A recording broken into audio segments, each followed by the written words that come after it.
Welcome to Samba Samba. Enjoy the video. In this video, I will explain how to get Saber V2 in Blox Fruits.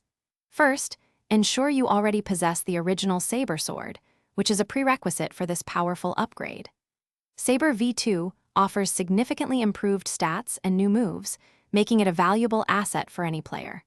We'll walk through each step, ensuring you understand exactly what's needed to transform your basic Saber into its formidable second version. Get ready to boost your combat effectiveness.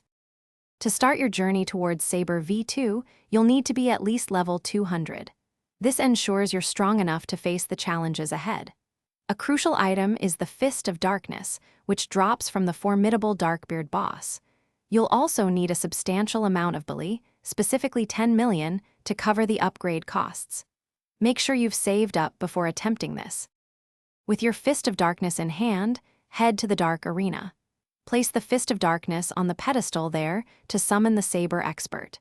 This NPC is a powerful opponent, so be prepared for a challenging fight. Successfully defeating the Saber Expert is the next critical step in unlocking Saber V2. Focus on your best abilities and strategies to overcome this foe. Once you've triumphed over the Saber Expert, speak to him one more time. He will then present you with the option to upgrade your Saber to Saber V2. This final step requires you to pay the 10 million Bali you've saved. Congratulations, you now wield one of the most powerful swords in Blox Fruits. Don't forget to check the description for a link to some fantastic leak-proof meal prep containers and other great deals. Thanks for watching. Consider subscribing if we helped you.